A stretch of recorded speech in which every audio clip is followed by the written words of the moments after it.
जय जगन्नाथ जय Shriram welcome to heart of education YouTube channel. So बर्तमान पे आम आज डिस्कसन करवा BSc nursing top 10 MCQ.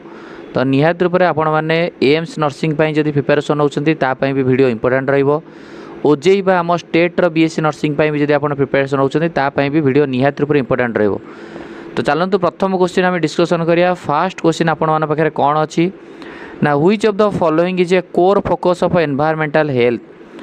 Environmental health को लेकर कोर फोकस आम कौन रहा दरकार जेनेटिक रिसर्च ना प्रोविजन ऑफ हॉस्पिटल केयर ना control of pollution and sanitation ना डेवलपमेंट ऑफ फार्मास्यूटिकल कौन कह it is core focus of environmental health. Environmental core फोकसटा कौन आमर control of pollution and sanitation यहीटा हूँ आमर core focus of environmental health. Environmental health को भल रखा हेल्ले आमको पोल्यूशन एंड सैनिटेशन को कंट्रोल करा पड़ो बुझीपारे।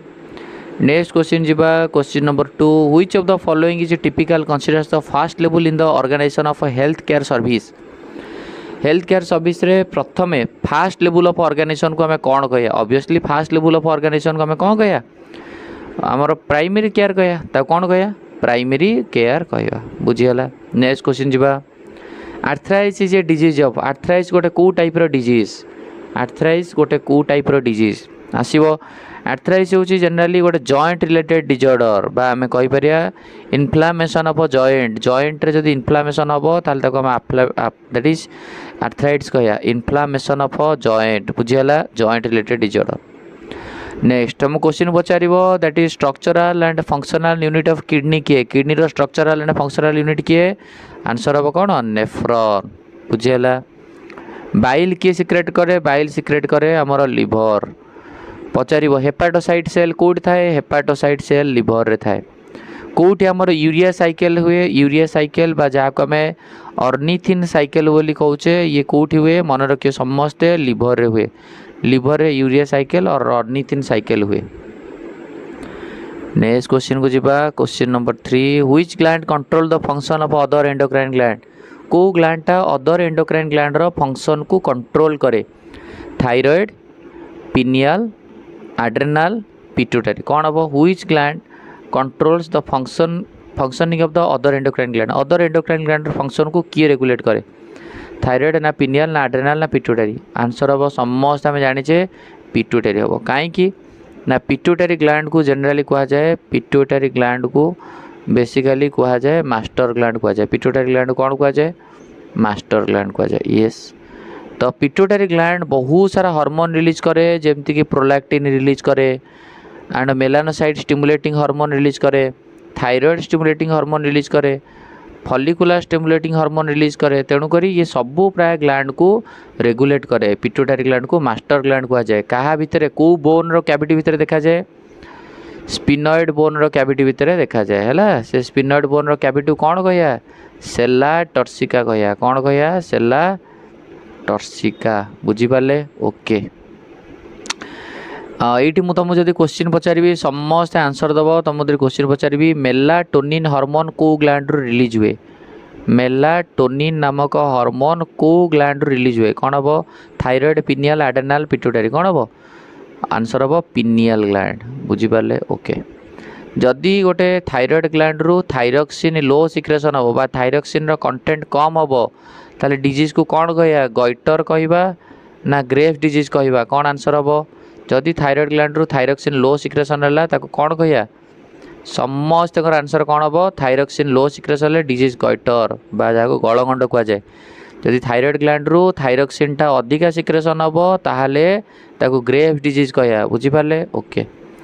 क्या किए हूँ आमर इमरजेंसी हार्मोन रिलीज करे हेल्प करे इमरजेंसी हार्मोन आमर एड्रेनाल ग्लैंड रिलीज करे एड्रेनाल ग्लैंड रिलीज होता हार्मोन एड्रेनालिन जी आमर कौन करे जी बेसिकली आमर इमरजेंसी टाइम रे को टाइम रे इमरजेंसी टाइम रे बुझीगला ब्लड प्रेशर को बढ़ाई दब से एड्रेनालिन हार्मोन। नेक्स्ट क्वेश्चन जीवा night blindness is caused due to night ब्लाइंडनेसटा कौन पाई हुए vitamin A vitamin D vitamin E vitamin K समस्त आंसर हम विटामिन ए नाइट ब्लाइंडनेस गोटे विटामिन ए डेफिशिएंसी हम जहाँ अंधार कणा बोली कौचे विटामिन डी रो डेफिशिएंसी रे कौन हम रिकेट्स हम जहाँ को आम कौचे ऑस्टियोमालेसिया हम रिकेट ऑस्टियोमालेशिया बुझिपारे। विटामिन के रे होची ब्लड क्लटिंग रिलेटेड डिजॉर्डर हम। ई रे इनफर्टिलिटी ब्लड क्लटिंगटा होची विटामिन के बुझिपारे।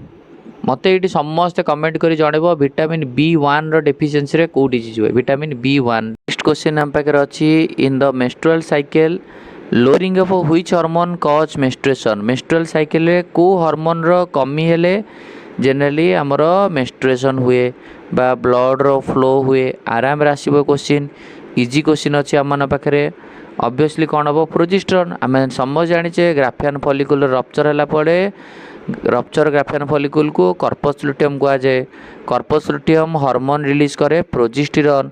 आ प्रोजेस्टेरोन रो काम कौन ना प्रोजेस्टेरोन रो काम होची आमर कौन करिवो ना एंडोमेट्रियम लाइनिंग को मेंटेन करके रखिवो। आ प्रोजेस्टेरोन लेवल कमी गले एंडोमेट्रियम लाइनिंग थिन हो जिवो बा मेंस्ट्रुअल फ्लो आकार पळेबो। बुझी पारुछो तार answer progesterone yes. Next question तुम पचरा हम follicular stimulating hormone. Follicular stimulating हार्मोनटा जनरली को ग्लैंड रिलीज हुए पिट्यूटरी पिनियल पाराथायरॉइड पैनक्रियाज। ये तुम होमवर्क रहा तुम मैंने निहात रूप से जनइब एफएसएसटा कौट रिलीज हुए। नेक्स्ट क्वेश्चन को जीवा deficiency of which vitamin cause scurvy. को विटामिन रो डेफिशिएंसी हेले हमर को स्कर्वे हबो दांत माढ़ी एडू ब्लड होगा बाहर। को विटामिन रो डेफिशिएंसी हेले स्कर्वे हबो आम समस्त जाने विटामिन सी डेफिशिएंसी रे स्कर्वे हबो क्लियर ओके। देन विटामिन के तो समस्त मन रखि विटामिन के होची blood clotting related disorder. Vitamin B6 रे कौन हम निहात रूप से जनइब। विटामिन ए रे कौन हम सेटा भी कमेंट कर जनइब। नेक्स्ट चलो dash connect muscle to bone. किए होची मसल टू बोन भितर कनेक्शन कराए cartilage areolar connective tissue ligament tendon. आम मैंने समस्त जाने मसल टू बोन भितर कनेक्शन किए मसल टू बोन होची आमर टेंडन। बोन टू बोन होची किए बोन रु बोन भितर जॉइंट को कौन कह जाए लिगामेंट कह जाए। कौन कह जाए लिगामेंट कह जाए क्लियर। ताल आंसर कौन हम मसल टू बोन पचारा माने टेंडन हम बोन टू बोन पचार लिगामेंट होता बुझीगला आसो ओके। नेक्स्ट क्वेश्चन जीवा आम बर्तमान the femur bone of the human body also known as. Human body रो फीमर बोन को कौन कह जाए wrist bone thigh bone shoulder bone collar bone. Femur bone आमर थाई बोन टा कौन कह जाए फीमर बोन कह जाए बुझीपार। तुमको मुझे पचारि स्कल रे को जॉइंट थाए फाइब्रस जॉइंट ना कार्टिलेजिनस जॉइंट ना साइनोवियल जॉइंट। की आंसर दब स्कल रे को जॉइंट फाइब्रस जॉइंट। तुमको क्वेश्चन पचरा वर्टिब्रल कॉलम भितर आमर को जॉइंट अच्छी वर्टिब्रल कॉलम रे को जॉइंट अच्छी कौन हम कार्टिलेजिनस जॉइंट। नी रे को जॉइंट अच्छी नी एंड एल्बो रे को जॉइंट अच्छी ये समस्त जानिच hinge joint sir hinge joint बुझीगला। आटलास कह जाए वर्टिब्रल कॉलम रो प्रथम बोन को। एक्सिस कह जाए वर्टिब्रल कॉलम रो सेकंड बोन को। आटलास एक्सिस भितर को जॉइंट थाए पाइवट जॉइंट। को जॉइंट है पाइवट जॉइंट बुझीगला ओके। नेक्स्ट जीवा how many pairs of cranial nerves are present in the human body. Human body रे केते पेयर रो क्रानियल नर्व अच्छी ह्यूमन बॉडी रे केते पेयर क्रानियल नर्व 12 पेयर मन रखिबो 12 pairs will be the right answer here. आ स्पाइनल नर्व केते आमर ह्यूमन रो क्रानियल नर्व होची 12 पेयर स्पाइनल नर्व होची 31 पेयर। 31 पेयर कौन स्पाइनल नर्व मन रखिए स्पाइनल नर्व होची 31 पेयर क्रानियल नर्व होची 12 पेयर इंपोर्टेंट है क्वेश्चन पचार एग्जाम रे। नेक्स्ट जीवा वर्तमान the secretion from the prostate gland enters to the. Prostate gland secretion कोठी की एंटर करे यूरेथ्रा कोठी की यूरेथ्रा को बुझीगला ओके। टेस्टिस रो टेम्परेचर केते बॉडी रो टेम्परेचर ठारू 2 ରୁ 2.5 डिग्री सेल्सियस अधिका ना कम कमेंट करके निहाती जनइब। आउ तुमको 10टा क्वेश्चन पर 5टा मुझे तुमको होमवर्क दूची। प्रथम क्वेश्चन है जदि गोटे लोक को डायबिटीज मेलिटस होची ब्लड रे ग्लूकोज लेवल हाई अच्छी ताहले कौन दबा आम ताको ग्लूकागन दबा ना इन्सुलिन दबा। सेकेंड क्वेश्चन पचार डायबिटीज इनसिपिडस रोगी जी हूँ एक्सेस यूरिनेशन हो एक्सेस वाटर लॉस होताको आम कौन दबा ऑक्सीटोसिन दबा ना भासोप्रेसिन दबा। नेक्स्ट क्वेश्चन हूँ luteinizing hormone follicular stimulating hormone आंख भितर कोटा मेल रो लेडिक सेल पर आट करे एंड्रोजन रिलीज करने। नेक्स्ट क्वेश्चन तुम रहिबो ग्रोथ हार्मोन अधिका सिक्रेशन हेले ताको कौन कह गिग्नाटिजिम कह ना डॉर्फिजिम कह। ये रहा तुम होमवर्क निहात रूप से समस्त प्रैक्टिस करो। All the very best. जहाँ भी एमसीक्यू अपलोड होची ताको प्रैक्टिस करो बीएससी नर्सिंग बहुत इंपोर्टेंट रहिबो। थैंक यू धन्यवाद।